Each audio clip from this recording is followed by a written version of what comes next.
Vipi mpenzi mtazamaji, karibu tena kwenye nyanja za kisiasa, na leo tupo naye msana kutoka Mount Kenya. Tuambie vipi siasa zinakwenda vipi kule. Tumemwona Uhuru Muigai Kenyatta akiongea kule Nyeri na Gachagua pia kuweza kurespond zile yale maneno ambayo alizungumza. Labda tuambie kwanza saizi ziko vipi kule Mount Kenya? Kwanza wacha niseme hivi. Watu wa Mount Kenya ndio walitumika vibaya, wakaitwa mahasla, wakaitwa watu wa mikokoteni, wakaitwa mama mboga, wakaitwa majina chafu chafu na majina ya umaskini. Ndio serikali ya UDA ipate kura. Na walipopatiana kura zao, wao walikuwa nadhani hiyo serikali itashughulikia mama mboga cha ukweli. Na ilikuwa nadhani ya kwamba kwa sababu ni watu ambao wanajituma sana kwamba serikali itawaconsider. Then vitu zikageuka, wakapata ya kwamba nabii, bishop, prophet aliwageuka na akawacheza na akaendelea kukandamiza biashara zao, akaendelea overtax watu, akaendelea kuweka rules zenye hata zi make sense. Sasa watu wakamgeuka. So watu wa Mount Kenya for sometimes wamekuwa kitegea vile Uhuru ataongea. Na wacha nimshukuru Uhuru Muigai Kenyatta kwanza kujitokeza na kuongelesha watu wake, kwa sababu sisi pale Mlima Kenya tuna believe ya kwamba Uhuru ndio kingpin wetu, kwa sababu kingpin haipatianwi na mtu, ni watu ambao wanajichagulia ni nani atakaye waongoza. Na watu wa Mount Kenya, hata kama Uhuru si president, hata kama Uhuru atakuwa president tena, wana believe ya kwamba Uhuru ndio kingpin wao. So hiyo siku alipokuwa anaongea alikuwa anapatiana mwelekeo na alikuwa anapatiana mawaidha, lakini wale watu ambao alikuwa anapatia mawaidha hawakuyasikiza. Tukianza na Rigathi Gachagua, alienda ku retort back, kwa sababu Uhuru alisema vizuri ya kwamba akasema ukitaka kuenda mbali kama kiongozi na ukitaka kufanya maendeleo kama kiongozi, hauwezi angalia mahali ambao umetoka.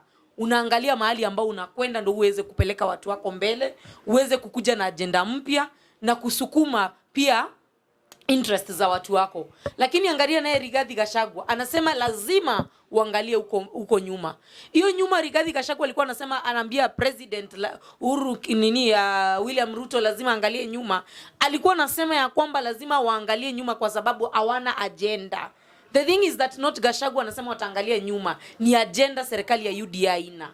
Kwa sababu wangekuwa na agenda, wangekuwa natusukuma mbele kama wananchi. Sasa hizo wangekuwa nasema taxes kwa wale watu ambao wanafanya biashara ndogo ndogo ziondolewe. Wangekuwa wanasema mama mboga apewe free space afanye biashara yake. Wangekuwa wanashughulikia haki za mwanaboda boda kwa kupunguza bei ya mafuta. Lakini when you look at things wana media, tunaangalia tunapata ya kwamba hao watu hawana agenda na mwananchi.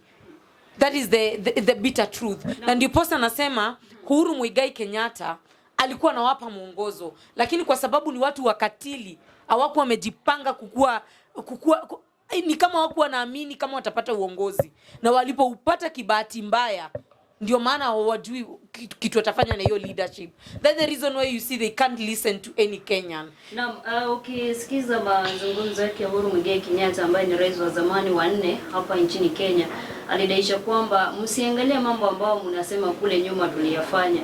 Msiangalie zile vitu ambavyo tulifanya kule nyuma, mlisema tuliangusha uchumi.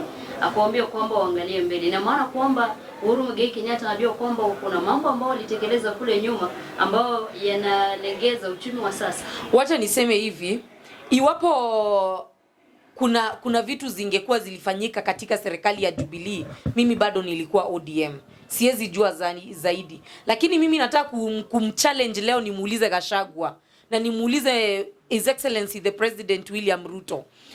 Hizo pesa mnasema ziliibwa wakati wa Uhuru, wakati wa Jubilee, si mlikuwa part of that government? And I want to ask the president, let me just put it in English so that every person can understand. Because each and every time you keep complaining, oh, the government is not doing well because the previous government rooted all the money, because the previous government did not have good policies. I'm asking the president today, and I'm challenging the deputy president who comes from my place, Mount Kenya. Were you not part of that government? You know, it is so bad when people speak about bad leadership, bad governance, and you are part of that bad governance. Lakini alisema kwamba after handshake kufanyika, alisema nje akawekwa kule nje. Raila was nobody in handshake. Raila just shook hand with Uhuru Muigai Kenyatta for the sake of peace of this country. Hakuna nafasi ambayo Raila alipatiwa, hakuna ofisi ambayo Raila alipatiwa, so they can't keep blaming Raila, oh Raila did this, Raila did that. Raila was nobody in that government. He only sacrificed this position in 2017 after we won and the court nullified the election. Raila sacrificed his post so that this country can get peace. And so that every person who voted Raila would feel that I'm represented. That's why he shook hand with Uhuru Kenyatta. And after that, he was not given any position. So the people who are responsible about the Jubilee government, it is Rigathi Gachagua, it is Ruto, and the people who are calling themselves today UDA. Those are the people who rooted the money. And now, wanakuja kuvaa koti ingine, wanavaa ngozi ya kondoo, and pretending Kenyans that we are safe, or we are saint, or we didn't know. They knew. Kenyans, mimi nataka kuambia anything that you see that Rigathi Gachagua anawaambia na Ruto ati ilifanyika katika, wao ndio walikuwa wafisadi wakubwa. Hiyo pesa ikiporwa, hiyo wakati walikataa kutoka waambie wananchi ya kwamba pesa imeporwa and I'm resigning as the deputy president of Kenya, mbona hakutoka? Na iwapo saa hizi serikali imemshinda ku take control, mbona asiresign aseme mimi kama William Samoei Ruto nimeshindwa kudhibiti serikali ya Kenya, nimeshindwa kutekeleza matakwa ya Kenya, I am resigning. If you are not able to run the government, you resign. You don't keep blaming people and putting blame on people. Na serikali ya William Samoei Ruto inadaisha kwamba walipata ofisi kama haina lolote. Uchumi ulikuwa umesorota, kila kitu ilikuwa hapa chini. Kwa wakasema kwamba tunaomba mtupe nafasi na muda tuweze kutekeleza mambo haya yote. Kwa nini nyinyi watu ambao mko katika upande mwingine ambao mnaunga mkono Raila Amolo Odinga, kwa nini msiwape muda? Labda mambo itakuwa sawa. Wacha nikuulize. And I'm just asking media people today, and I'm challenging you. Yes, the government is telling us to wait next month, things will be better, wait the next year, do this. They keep telling us wait. Yes, as we wait, ndio wamekuja na housing levy. Mkenya ameongezewa kidonda zaidi. As we wait, ndio hiyo imekuja sijui tunaanza kulipa school fees na e-citizen. Are we going to wait until we die? Are we going to wait until tufukuzwe kwa nyumba, tukose kulipia watoto school fees, tukose chakula? We can't keep waiting. As we wait, let at least regulate the rules na zikuwe flexible to mwananchi. What we are seeing with their waiting ni waiting ya kuendelea kutuumiza. Because if indeed the waiting means something, it means they can be doing something by now. Saizi vile tunaongea unga inapaswa kuwa 100 bob. Petroli inapaswa kuwa imepunguzwa. Tunangoja nini wakati ambapo mama mboga hizi toa vitu zake Githurai apeleke mahali pengine aende akauze? What are we waiting? What are we waiting when we cannot import goods and sell in this country? What are we waiting when people are closing businesses? Tunangoja nini? What is that we are waiting? Umezungumzia masuala ya house levy ambapo ukiangalia ile manifesto ya Azimio la Umoja One Coalition Party, bado ukiangalia pale house levy ilikuwa. Wacha nikwambie hivi. And I want to put this clear because so many people ask me this. The reason why we had confidence with His Excellency Raila Amolo Odinga is one, he had international connection. If it is Raila that is doing the housing project to the citizen of this country, I am 100% sure that the donors would have funded, na saizi hizo nyumba zingekuwa zinajengwa, wananchi waingie bure. That's why we kidogo tu nikukatize. That's why William Samoei Ruto anatoka kila wakati kutafuta wafadhili labda wakuja wamalizie waanzishe mradi hizi ama mradi wa nyumba, na tayari tushaona kwamba nyumba zishaanzishwa. Pia yeye anatoka nje kutafuta ufadhili. Aya, wacha kwanza, kwa sababu mmeniuliza na nyinyi wana media niwafafanulie ndio Wakenya waelewe zaidi. Hii story ya housing levy, it is just corruption. Hakuna kitu inaendelea hapo. One, Mkenya anakatwa pesa nyumba ijengwe. Two, anarudi anaambiwa hiyo nyumba atauziwa. It doesn't make sense. Number two, let me ask this question. My grandmother somewhere in Kiambu ako mahali ndani, ashajengewa nyumba yake na shaka hapo. Huyo mtu umwambie utamtoa kwa nyumba yake, boma ya mzee, mahali aliolewa, mahali amelelea watoto wake, umpeleke mahali kwa bed sitter ama 1 bedroom, are you even normal?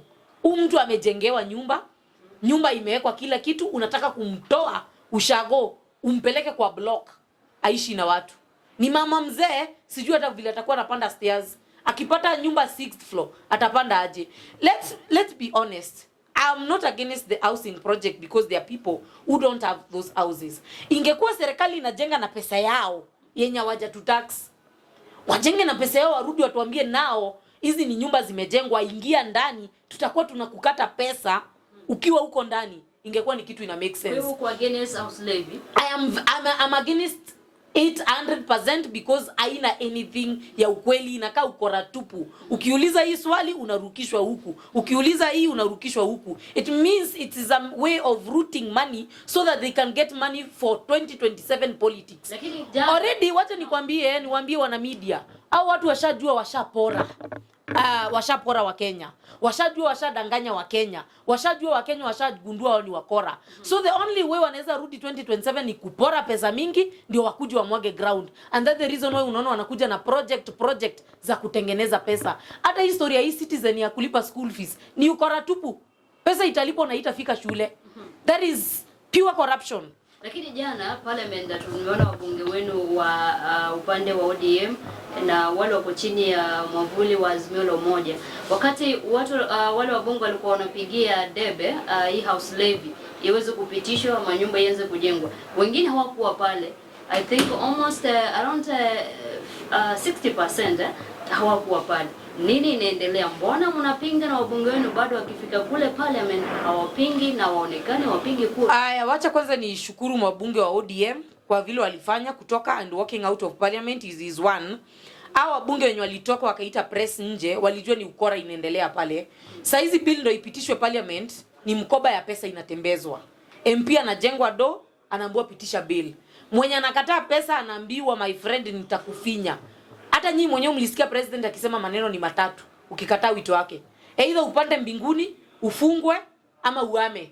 So these MPs they are under instruction. Washaambiwa bill lazima mpitishe. That's the reason why unaona MPs wa ODM they confidently walked out because they knew what was happening. Wakajua they don't want to be part of that of that parliament yenye itapitisha hiyo bill juu already pesa ishaptembezwa pale.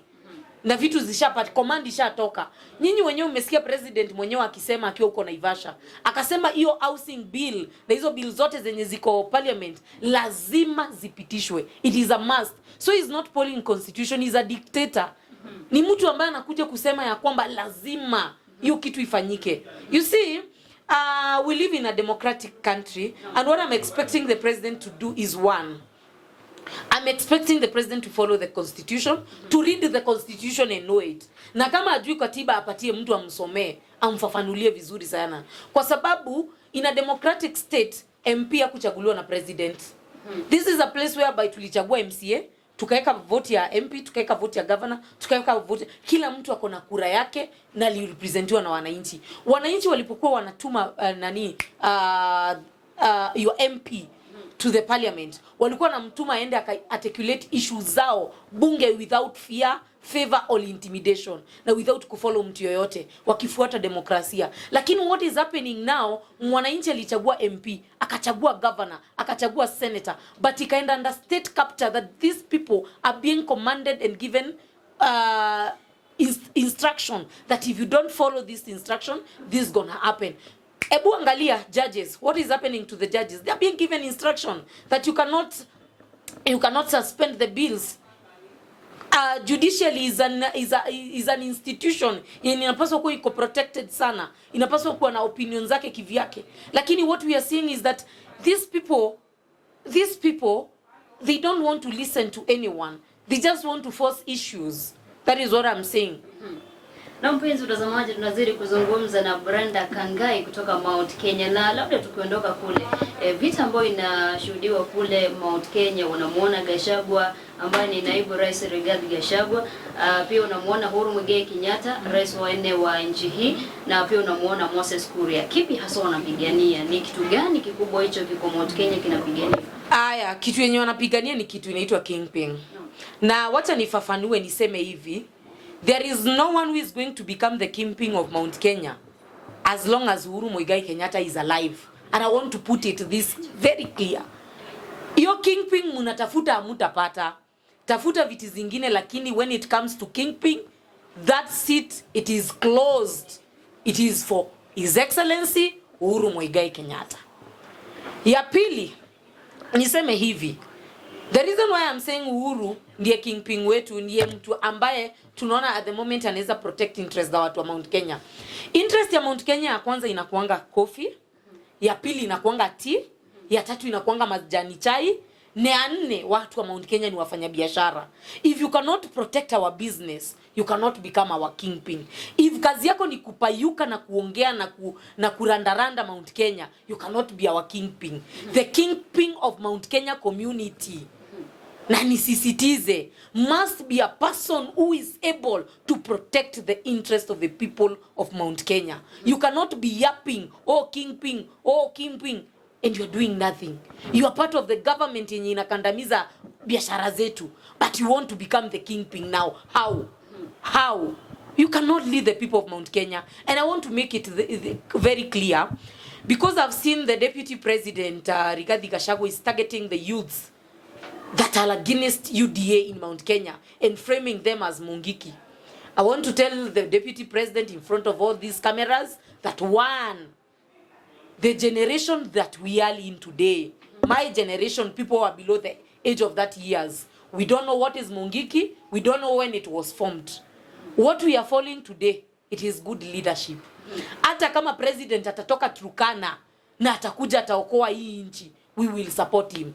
Hata kama president atatoka huko coast kwa Wamijikenda, tribe ndogo, na kuja na interest za Wakenya, sisi tutamsupport. We are against tribalism. We don't support tribalism. You can't come and tell us that oh, leader A and leader B is bad, because that's not come from our community. We are not going to accept that. Number two, the Deputy President Rigathi Gachagua, hawezi kuja utuambie tuchukie mtu kwa sababu wewe unamchukia. We are not going to accept that. We are not illiterate. Tumeenda shule, tumesoma. We know what is good governance. We know what we want for our people. Not only the people of Mount Kenya, but the entire region of this the entire country. We want good leadership. We want change. And I want to tell them 2027, come rain, come sunshine, we will vote for change. We will not vote for anyone, junior kabila yetu. We have suffered enough, and the youth of this country, we are going to join hands together, form a movement, and ensure that that movement, it is going to bring change in this country. We are going to rally behind a presidential candidate who is going to have interest of the youths, interest of a citizen, a common mwananchi, interest of mama mboga, the mtu wa boda boda, the person who is ready to transform this country. Hatutaki leaders wa vipindi. Tutaki vipindi. You cannot be elected as the president and the deputy president umekalia kiti ya deputy president unapiga vipindi day and night. Uko state house unapiga vipindi day and night. My friend, do something. Saizi sisi tunataka kazi ifanywe, tutaki vipindi. Mimi nikipiga vipindi, president anapiga vipindi. Do you imagine nikipiga vipindi Gachagua naye anapiga vipindi Nyeri? Ayana Zurura anapiga vipindi right, center, left. You can't do that. My friend, they have to style up and become leaders. Kwa hata sisi wenyewe tunaangalia sana huyo Rigathi Gachagua angekuwa ni kiongozi bora. Tungeiga mfano wake. Tungekuwa tuna follow ni steps zake. But anatuongoza wapi? Yaanza kutuambia oh, serikali ya vitendawili, serikali sijui ya nini, serikali ya nini. Story mingi vipindi. We want to see actions, we don't want vipindi. Na mambo ni mengi Brenda Kangai, msichana wa Mount Kenya, lakini natumai kwamba tutafuta muda tukuje tuzungumze mengi zaidi, lakini kabla tumalize nakupa dakika moja tu. Hebu ongelesha Wakenya ambao wanakutazama pale nje. Aya, kwanza before niongeleshe Wakenya wote, wacha niongeleshe watu wa Mlima Kenya. Tuache kukua watu wapumbavu. Tuache kukua watu wajinga. Mtu haezi kampeni na sisi akituita maskini, akituita mtu wa mkokoteni, mama mboga, majina chafu chafu. Sisi kwetu peke yake ndio kuna kuangana mama mboga. Kwetu tu ndio kuna mtu wa boda boda na mtu wa baiskeli. Sijaisikia mtu Sugoi akiitwa mtu wa mkokoteni. Ukisikia majina za umaskini zinaitwa Mount Kenya. I want to tell these people that we are very hardworking. Na nataka kuambia watu wa Mount Kenya tuchanuke. Sisi ni watu ambao tunafanya kazi, tunajituma day and night. Watu waache kututumia vibaya. Na mimi nataka kuambia watu wa Mount Kenya tuweke ukabila chini.